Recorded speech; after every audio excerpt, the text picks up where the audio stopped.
and out to her driveway. "Oh, Penny." Sophia looked down at the outline of a human, like one detectives would chalk around a dead body. This one was spray-painted white. In one hand, a nosegay of pink flowers from her garden wilted. In the other, there was a picture of a hot dog. There was a real bottle of ketchup. The contents had been squirted where the outlined body would have had a heart. "What did you do?" Sophia asked a third time, not quite getting her brain to wrap around what she was seeing. "Not me. We were drinking." Penny's laugh seemed artificially bright. "Having a little fun." "Is that why the police were in the neighborhood last night? I saw them over at the shepherd's house." The strobe of red and blue lights had flashed on her bedroom wall around 1 that morning. It happened with obnoxious regularity. "Did you ring the shepherd's doorbell again?" "Well, Marla did. The shepherds, of course, called the cops party poopers. The husband was the one talking to the officer. We were hiding in the bushes at Kay's house watching the whole thing. Will was beside himself. It was hysterical. I mean, what did he think the officer would do? It's not like we broke the law. There's no law against ringing someone's doorbell." Her voice lilted with a decidedly southern accent. The front door to her neighbor's house across the way pushed open. Will Shepherd peered about before he moved toward his car, his briefcase swinging with each stride, looking every inch like a middle management drone. He fumbled his door open, then caught sight of her. Sophia suddenly realized she had run from her house in her sleeping shirt. It hung modestly enough that she couldn't be placed in handcuffs for indecency, but with nothing on underneath, she felt like she was standing there naked. Sophia grabbed the hem in front of her shirt and pulled it lower as she watched Will saunter over in her direction. "Why the flowers?" she asked Penny, wondering how she could retreat to her house without turning.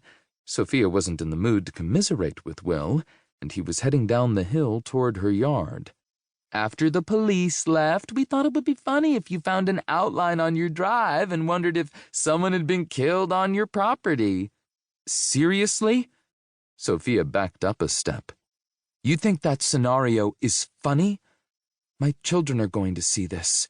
Turner's old enough to ask me what this is." "Oh, hush, Sophia. We were having a little fun. Kay can sure whip up a yummy margarita. Ooh, boy, we had a great time. You should have been there." She was giggling, then suddenly stopped, probably realizing that she had said that they had excluded Sophia on purpose. Penny cleared her throat. "It wasn't until after Marla outlined me that I remembered that you asked us not to include you in our little pranks. Don't be ashamed of that, Sophia." Her voice filled with sincerity and kindness. "We all get that you're kind of a geek, and you probably never got to hang with the popular crowd. It's not your fault that you didn't get a chance to develop a good sense of humor. It takes all kinds to make the world go around. Not everyone has to be fun." Will was moving closer, and Sophia took another step back. "After I realized our mistake," Penny continued, "we tried to make it friendlier by picking the flowers. Marla had already emptied the ketchup bottle, so we decided to put it on the ground and add a picture of a hot dog. Instead of looking like a mortal wound, now it looks like he spilled ketchup on his shirt."